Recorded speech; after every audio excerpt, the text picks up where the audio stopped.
नमस्कार मंडळी, मनीषाच किचनमध्ये तुम्हा सगळ्यांचं स्वागत आहे। आणि मी कोल्हापूरवरून घेऊन आलेले ही आंबाड्याची भाजी। तर बघा, ही 10 रुपयाला जोडी मिळाली मला कोल्हापूरमध्ये।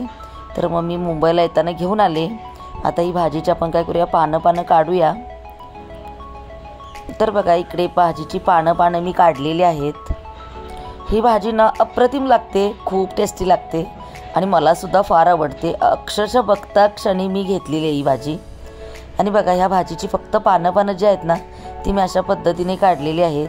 तर दुसरीकडे एका भांड्यामध्ये मी गरम पाणी करायला ठेवलेलं आहे। ही भाजी बघा वेगवेगळ्या पद्धतीने करतात, प्रत्येक गावामध्ये वेगवेगळ्या पद्धतीने करतात। तर आमच्याकडे जी पद्धत आहे त्या पद्धतीने मी बनवत आहे। तर गरम पाणी उकळत ठेवलेलं आहे आणि ही जी पानं आहेत आंबाड्याच्या भाजीची ती मी याच्यामध्ये टाकलेली आहेत। तर हे प्रोसेस का करायची, आंबाड्याची भाजी जी असते ती आंबट असते आणि आंबटपणा तिचा जात नाही, म्हणून गरम पाण्यामध्ये ही भाजी घालायची असते। तर गरम पाण्यामध्ये घातलेले आणि आता मी काय केलेलं आहे, नळाच्या खाली चाळण ठेवलेली आहे, कारण उकळलेलं पाणी आहे ना म्हणून। आणि चाळणीमध्ये आता ही भाजी बघा मी ओतलेली आहे। तर भाजीला बघा कसा फेस आलेला आहे। तर ही भाजी आता काय करायचं, स्वच्छ अशी धुवून घ्यायची थंड पाण्याने, परत 2-3 वेळा चांगली धुवून घ्यायची। तर मी नळालाच चांगली धुत आहे। आणि बघा अशा पद्धतीने ही पिळवून काढायची, पाणी पूर्ण याच्यातलं काढून घ्यायचं। तर दुसरीकडे मी डाळसुद्धा भिजत टाकलेली आहे। तर एक कढई घेतलेली आहे, कढईमध्ये मस्त 2 चमचे तेल टाकलेलं आहे, हिंग घातलेलं आहे आणि हा मस्त भरपूर असा लसूण ठेचून घेतलेला आहे। आणि आता आपल्याला कांदा घालायचा आहे, मोठा कांदा एक बारीक कापून घेतलेला आहे मी, तो घातलेला आहे।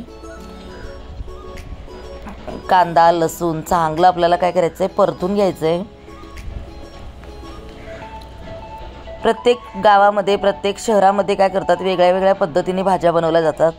तर आता ही काय केलेली आहे, मी हिरवी मिरची घातलेली आहे, पण तो व्हिडिओ माझा स्किप झाला। आणि त्याच्यानंतर मग ही पिळलेली भाजी जी आहे ती घातलेली आहे। त्याच्यानंतर मी तुरीची डाळ जी आहे ती भिजत घातली होती, ती सुद्धा घातलेली आहे। आणि आता चवीनुसार मीठ घातलेलं आहे। तर आता आपल्याला काय करायचं आहे, भाजी चांगली ही मिक्स करून घ्यायची आहे, चांगली परतून घ्यायची आहे। आणि तुरीची डाळ जी आहे ती चांगली भिजलेली आहे, त्याच्यामुळे एका वाफेमध्ये ती शिजणार आहे। तर बघा भाजी छान मिक्स झालेली आहे। तर आता आपल्याला काय करायचं आहे, याच्यामध्ये शेंगदाण्याचा कूट घालायचा आहे। शेंगदाण्याचा कूट आपल्याला जाडसर घालायचा आहे। ह्या भाजीला जास्तीत जास्त शेंगदाण्याचा कूटच घालतात, डाळ नाही घातली तरी चालेल, पण भाजी अगदीच कमी झाली म्हणून मी डाळ इकडे घातलेली आहे। डाळ नाही घातली ना तरी चालतं, शेंगदाण्याच्या कुटावरतीच ही भाजी बनवायची असते।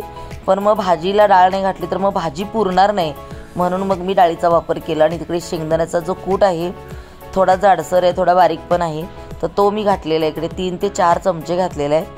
आणि आता परत एकदा आपल्याला काय करायचं, चांगलं मिक्स करायचं आहे आणि एक वाफ काढायची आहे मस्तपैकी। आणि गरमागरम ज्वारीच्या भाकरीबरोबर ही भाजी जी आहे ना अप्रतिम लागते। तर बघा आपली भाजी तयार झालेली आहे, तुम्हाला कशी वाटली नक्की सांगा आणि आपल्या चॅनलला भरभरून सपोर्ट करा, भरभरून प्रेम द्या। चला तर मग, श्री स्वामी समर्थ।